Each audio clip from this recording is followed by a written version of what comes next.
Welcome to MaffmanJones Movie Reviews. I'm your host, John Maffio, and today's featured movie is Spider-Man 2. In anticipation for the Amazing Spider-Man 2 releasing next week, I'll be reviewing all three movies in the Raimi trilogy, and I'll also be revising on Amazing Spider-Man 1. But right now, let's talk about, I'm just going to get out there, one of my favorite movies of all time. Spider-Man 2 is a direct sequel to the first one, and Peter's in college, he has a job, he has an apartment, he has relationship troubles with Mary Jane, and this is the essential Peter Parker Spider-Man story. But a lot of things are going on, a lot of subplots. As I just mentioned, this is one of my favorite movies of all time. Not just my favorite superhero movie of all time. Yes, over everything else that's out there, that's been out since. But it's also one of my favorite movies ever. It's in my top 10.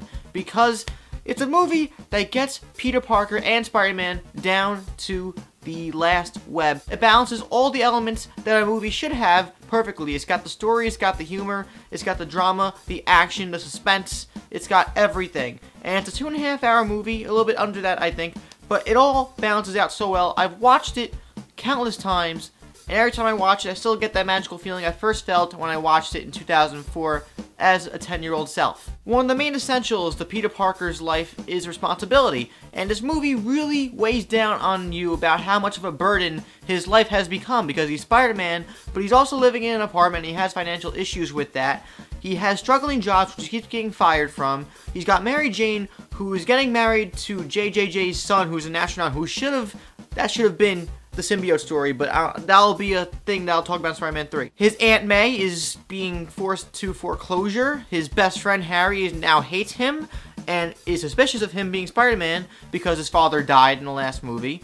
Norman Osborn, crazy Willem Dafoe. And one would assume initially that with all these elements being thrown into the picture, into the melting pot, that this movie could have been a giant mess, which tends to happen a lot of times with blockbusters and big movies these days. But this movie, the script is very well written, by the way. This movie manages to just take all these things and make them into a very compelling, emotional flick. I honestly think this film takes some of the biggest strides with blockbusters in recent times of taking a character and giving a massive character development that leads him from one way to another by the time the movie's over. And you really do feel the struggles that Peter's going throughout the movie, and you never feel dull or bored as you watch it, or at least in my opinion I don't. The entirety of this Raimi trilogy cast comes back to this one better than ever. Tobey Maguire really owns it as Peter Parker Spider-Man in this movie, in my opinion.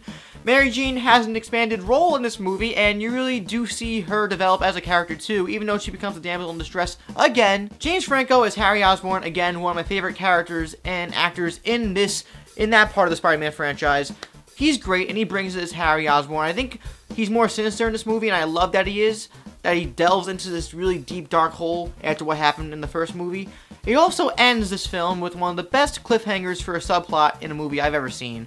And even though it kind of got messed up in the third movie too, I love where his character went from this movie too. Rosemary Harris as Aunt May returns with a lot of expositional dialogue.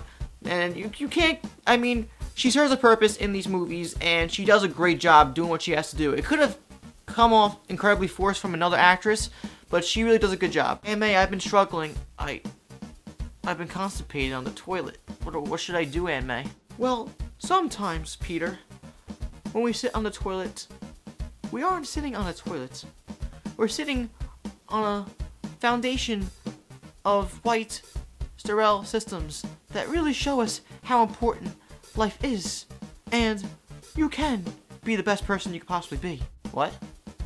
Also got Dylan Baker appearing finally as Dr. Kirk Connors in Columbia University because he is Peter's professor, and they set him up good for Lizard, but he never got to be Lizard, unfortunately. And I forgot to mention J.K. Simmons in the first review, but J.K. Simmons is one of the best, I'm sorry, yes, he is one of the best things to happen to that trilogy. He's one of the most iconic superhero characters. For such a supporting role, such a small supporting role, he really owns it. He really, lives that ham, that cheese, and he is the defining JJJ. And the comedy, for the most part, is at its best when we're in the Daily Bugle, inside that office with JJJ and his, associates. I want my pictures of Spider-Man. And who is this new guy with these limbs? Octopus Man? Doctor Strange? Oh, that's already taken. There is a moment in the movie with JJJ where he's looking at and reflecting on Spider-Man when he has his costume hung up in his office, and he's being very somber about it. And then the costume gets stolen by Spider-Man, and then in a second, JJJ becomes the essential JJJ that he was originally, and he starts to hate Spider-Man again, when he originally was starting to like him now. That's genius. And speaking of that scene, this film dives into a very emotional, complex story in Peter Parker's life, Spider-Man No More, where Peter Parker, he's tired of being Spider-Man because of the bullshit he's been going through recently, so he starts to lose his powers in this movie and gives up. You have to suspend your disbelief a little bit with this aspect of the movie, but as he loses focus on what he wants, he starts to lose his powers, slowly but ever so growingly. It's a mental thing, and he starts to mentally lose himself, so he mentally loses his Spider-Man powers. And it really shows a great progression from beginning to end on how Peter starts to focus on what he wants and what he needs to do in his life. And he knows by the end of the movie that he is Spider-Man, and he has to take on this responsibility of doing these things that he has to do, while at the same time being a human and being Peter Parker along the same side. It is the emotional core of Peter Parker's story in this particular film, and it's executed so well. It brings us a lot of good scenes too. I really like the raindrops are falling on my head sequence. Some people don't like it. I do a lot. I think it really shows something with Peter Parker being happy for once in his life.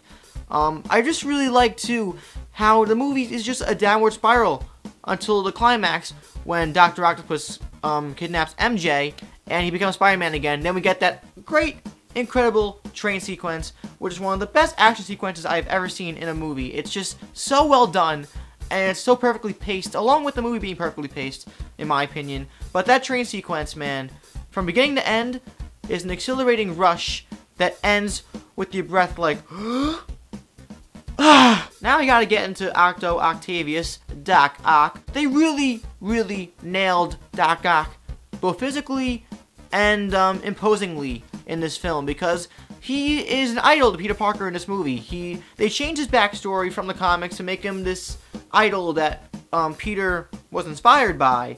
And then when things go wrong with him because he loses his wife, and he has this inhibitor chip that allows him to use these arms, and it gets broken, so therefore the arms start to possess Otto's brain, which makes him this monster, which leads to a great Sam Raimi sequence where he breaks out of the hospital and kills like all those doctors. And even though it is kind of cliche that he was the only guy who could take down this weapon of mass destruction that was going to destroy Manhattan, this big globe sun of light, it was a great way to end his character, in my opinion.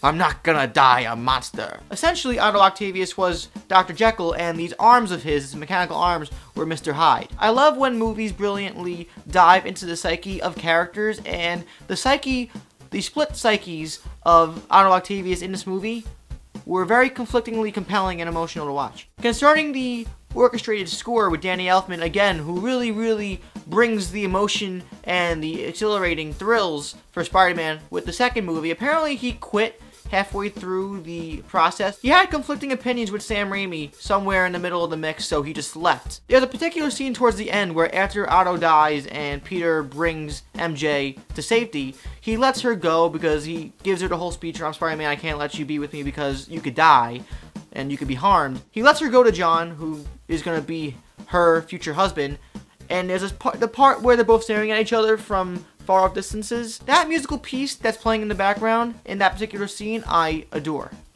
Absolutely adore it. I can't even call this a real complaint, but my only real complaint with this film particularly is the ending sequence with Spider-Man swinging. Because the first one was so damn amazing, quote, pun intended, but this one was basically him swinging down Fifth Avenue or something with helicopters that look obviously CG in the background. That little sequence of him swinging around in that movie was pretty underwhelming, despite the overwhelmingly powerful score. But overall, as I stated several times in this review, Spider-Man 2 is one of my favorite movies of all time, and my favorite superhero movie of all time. I don't think it's ever gonna be beaten, really, I don't think so.